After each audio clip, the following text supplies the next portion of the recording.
جی السلام علیکم۔ چونکہ ہم سائنس کی خوبصورتی اور اس کے بڑے اینگلس کو ہم کوشش کریں کہ الگ الگ کر کے چھوٹی چھوٹی ڈسکشن میں ہم سمجھیں، تو یہ ایک اور اینگل ہے بیوٹی آف سائنٹیفک ڈسکوری۔ جب کوئی چیز ڈسکور ہوتی ہے، یعنی ہمیں جب پہلے نہیں پتہ تھی اور جب پتہ چلتی ہے تو اس کو کہیں گے ڈسکوری، تو جو سائنٹیفک ڈسکوریز ہوتی ہیں ان کی کیا خوبصورتی ہوتی ہے، ذرا یہ دیکھ لیتے ہیں۔ The most beautiful thing we can experience is the mysterious. It is the source of all true art and science.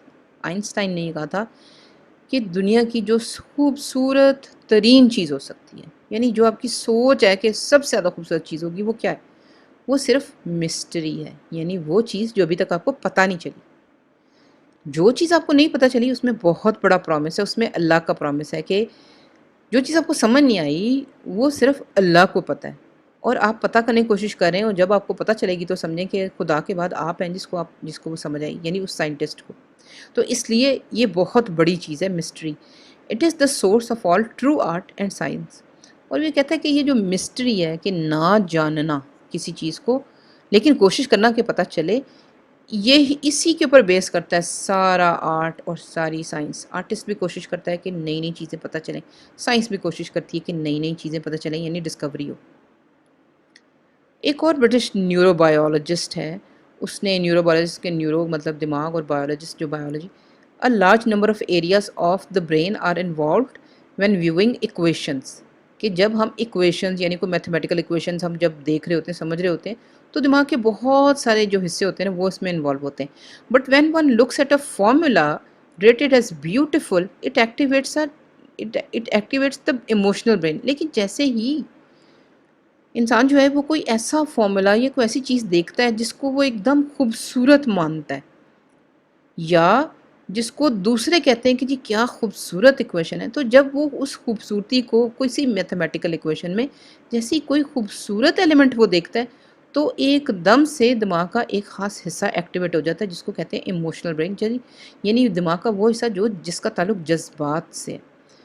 The medial آربٹو frontal cortex, جو فرنٹل کورٹیکس ہوتی ہے اس کا تعلق جو ہے نا وہ ایموشن سے ہوتا ہے۔ تو جیسے ہی آپ کسی مشکل چیز، کوئی حسابی کتابی بات میں بھی ایک دم کوئی بیوٹیفل پیٹرن آپ ڈیٹیکٹ کرتے ہیں، تو ایک دم فرنٹل کورٹیکس جو ہے وہ ایکٹیویٹ ہو جاتا ہے، like looking at a great painting اور listening to a piece of music. اور فرنٹل کورٹیکس ایسے ہی ایکٹیویٹ ہوتا ہے جیسے اگر ہم کوئی بڑی زبردست پینٹنگ دیکھیں، بڑا ہی پیارا میوزک سنیں یا بڑی ہی پیاری خوشبو سونگیں، تو جس طرح جو فرنٹل کارٹیکس یعنی دماغ کا یہ خوبصورت جاننے والا ایموشنل والا حصہ جس سے ایکٹیویٹ ہوتا ہے، وہ بیوٹیفل ایکویشن پہ بھی ویسے ہی ہو جاتا ہے ایکٹیویٹ، حالانکہ اس بیوٹیفل ایکویشن کا بڑا ہی پیور سائنس سے مشکل چیز سے تعلق ہے، حساب کتاب سے۔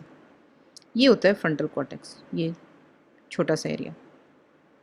Neuro science can't tell you why neuroscience can't tell you what beauty is, but if you find it beautiful, neuroscience can't tell you what beauty is, but if you find it beautiful, the medial orbit of the frontal cortex is likely to be involved. You can find beauty in anything. اب neuro science جو ہے اس نے پڑھنا ہے، تحقیق کرنی ہے کہ دماغ کیسے کام کرتا ہے۔ اب نیورو سائنٹسٹ یا نیورو سائنس آپ کو یہ نہیں بتا سکتی کیا خوبصورت ہے یا کیا خوبصورت نہیں ہے، کیونکہ خوبصورتی کو جانچنے کا تو طریقہ جو ہے وہ انسان خود ہی ہے، کہ آپ کی مزاج کو، آپ کی چیز، آپ کی مرضی کو کوئی چیز پسند آتی تو آپ اس کو خوبصورت کہتے ہیں۔ کوئی سائنس تو نہیں بتا سکتی کہ ہاں یہ خوبصورت ہے، اس کو سب مان لیں خوبصورت، ایسے کم ہی ہوتا ہے۔ لیکن جیسے ہی کسی بھی چیز میں آپ کوئی چیز خوبصورت دیکھتے ہیں تو وہ دماغ کا وہ حصہ آپ کا جو ہے نا وہ ایکٹیویٹ ہو جاتا ہے، اور عام طور پہ اسی کی انوالومنٹ ہوتی ہے۔ اس کا مطلب یہ کہ جب بھی یہ حصہ آپ کا ایکٹیویٹ ہوا ہے تو اس کا مطلب ہے پھر آپ کسی بھی چیز میں خوبصورتی دیکھ سکتے ہیں۔ ابھی تھوڑی سی مشکل سی چیز ہے، لیکن یہی بات ہے کہ یہ اس چیز کا جواب ہے کہ آخر آپ کو پھر عجیب و غریب چیزوں میں خوبصورتی کیوں نظر آتی ہے۔ اس لیے کہ کوئی بھی چیز جب آپ دیکھیں اور آپ کے دماغ کا یہ حصہ ایکٹیویٹ ہو جائے تو سمجھیں کہ آپ خوبصورتی دیکھنے کے قریب قریب ہیں، یا آپ کو کوئی چیز اس میں پسند آ گئی۔ ٹو نیوٹران سٹارز، اب یہ مثالیں ہیں، سائنٹیفک ڈسکوری کی مثالیں. اب میں بار بار آپ کو کہتی ہوں میں خود سائنٹسٹ نہیں ہوں، اس لیے میں پوری طریقے سے ان کو سمجھتی نہیں، لیکن ان کی خاصیتیں مجھے انٹرسٹ کرتی ہیں اور مجھے کچھ نہ کچھ سمجھ آتا ہے. 2 neutron stars crash into each other in an explosive event called a Kilonova. On October 16, 2017, astronomers announced that the first confirmed detection of ripples in space-time called gravitational waves created by this kind of violent and visible event. 2 ستارے ٹکرائے آپس میں بڑی زور سے. اب یہ اتنی دور ہیں کہ ہمیں کیا پتا. اور اس کولیجن کو اور دھماکہ ہوا، اور اس دھماکے اور کولیجن کو نام دیا گیا کیلینووا کا.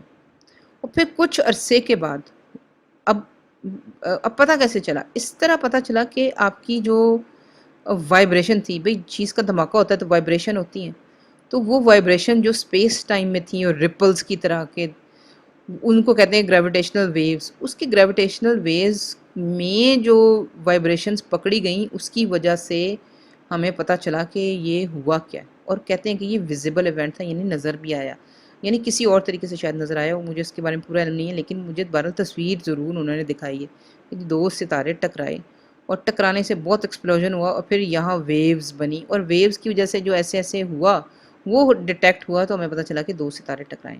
اب مجھے نہیں پتا کہ یہ تصویریں کریٹ کی ہوئی ہیں یا کچھ بھی ہیں، لیکن یہ آئیڈیا کہ دور 2 ستارے ٹکرائے اور ہمیں یہاں پتہ چل گیا.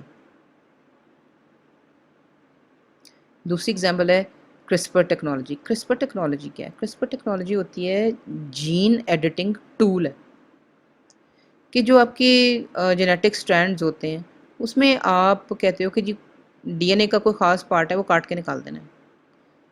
اس کی وجہ بہت ساری ہوں گی کہ کیوں کاٹ کے نکال دینا ہے، لیکن سمجھیں کہ آپ جینیٹک انجینئرنگ اسی کو کہتے ہیں کہ آپ ڈی این اے کا پارٹ کچھ کاٹ کے کہیں اور جوڑ دیں، کچھ اور بھی کر دیں، تو آپ اس سے ماڈیفیکیشن اور ایڈیشن کرتے ہیں. اس کا مطلب ہے آپ اپنا ڈی این اے اپنی جینز چینج کر سکتے ہیں. یہ بہت ہی بڑی بات ہے. اس کا مطلب ہے کہ اگر آپ کے اندر ٹینڈنسی ہے کینسر ہونے کی تو آپ اس میں سے کینسر نکال سکتے ہیں، اپنی قسمت میں سے آپ اپنی قسمت چینج کر سکتے ہیں.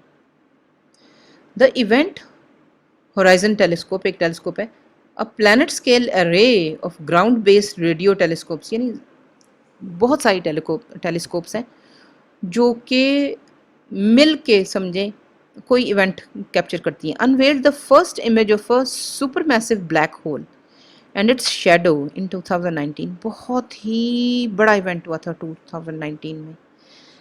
ایک چیز ہوتی ہے جس کو کہتے ہیں بلیک ہول. بلیک ہول سمجھیں کہ یونیورس میں ایسی جگہ ہے جہاں کوئی روشنی نہیں ہوتی، کوئی روشنی نہیں جاتی ہے، نہ جاتی اندر نہ واپس آتی.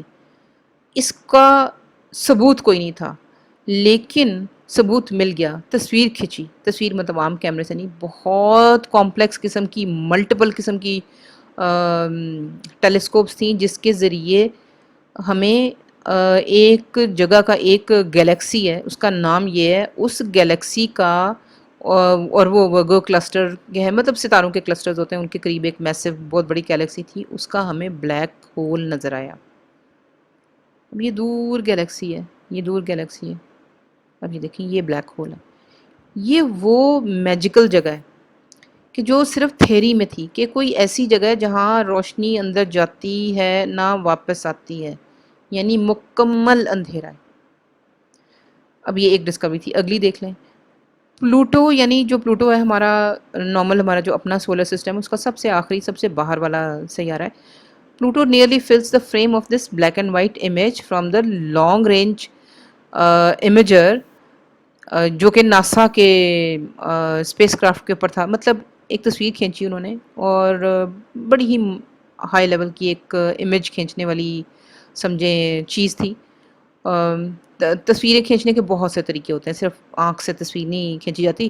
جو ناسا کا جو اسپیس کرافٹ ہے، نیو ہورائزن اس کا نام تھا، اس کے اوپر وہ لگی ہوئی تھی. اور سمجھے کہ یہ اس تاریخ کو یہ گزری ہے پلوٹو کے پاس سے اور اس نے تصویر کھینچی ہے. لیکن وہ دور کتنی تھی؟ یہ 47,76,000 مائلز دور تھی پلوٹو سے، اور وہاں سے اس نے یہ تصویر جو ہے وہ کھینچی. یہ سمجھیں کہ سب سے ڈیٹیلڈ امیج ہے پلوٹو کا آج تک. اب یہ دیکھیں یہ دیکھیں کہ کس قدر دور فاصلے سے یہ تصویر آئی ہے، لیکن یہ ہے پلوٹو سچ مچ ایسا ہی ہے، اس کی زمین کا ہمیں پتہ چلا ہے۔ یوزنگ جین ایڈیٹنگ، یعنی جیسے پہلے جینیٹکس کی ہم نے بات کی تھی، جین ایڈیٹنگ انہوں نے کی کوئی 2 چوہوں کے اوپر، لیکن فیمیل چوہے تھے، دونوں چوہیاں تھیں، اور دونوں چوہیوں نے جین ایڈیٹنگ کے ذریعے بڑا سائنٹیفک سا طریقہ تھا جس کے ذریعے ایک بچہ پیدا کیا، جو کہ 2018 میں بتایا گیا کہ ایسے ہوا ہے کہ 2 فیمیل چوہوں نے ایک بچہ پیدا کیا۔ Grown to adulthood, the mouse born to same-sex parents now has her own babies. مطلب اس سے بھی عجیب کوئی بات ہو سکتی ہے کہ کوئی ایسی اسپیشی جس میں میل اور فیمیل ہی بچہ پیدا کر سکتے ہیں، اس کے سیم سیکس یعنی ایک ہی سیکس کے 2 جانوروں نے ایک بچہ پیدا کیا، اور وہ بچہ بھی اتنا بڑا ہو گیا کہ اس نے اپنے بھی بچے پیدا کیے، یعنی اس کے بچے کی ریپروڈکشن میں کوئی مسئلہ نہیں تھا، وہ بچہ بالکل ٹھیک تھا، لیکن وہ پیدا 2 چوہیوں سے ہوا ہے۔ اب یہ دیکھیں، یہ وہ بچہ تھا جو 2 چوہیوں سے پیدا ہوا، پھر آگے اس کے بھی بچے ہیں، یعنی ٹھیک ہے، وہ کریکٹ ہے، اس میں مسئلہ نہیں ہے۔ National Geographic emerging explorer David something discovered a biofluorescent sea turtle near the Solomon Islands. ایک سی ٹرٹل ڈسکور ہوا اور وہ چمکدار ہے، یعنی وہ ہے بایو فلورسنٹ۔ بایو فلورسنٹ ہوتا ہے کہ جو کوئی بایولوجیکل مٹیریل ہوتا ہے لیکن وہ چمکدار روشنی چھوڑتا ہے، یعنی چمکدار کچھوا نصیب ہوا ہے ہمیں دیکھنا۔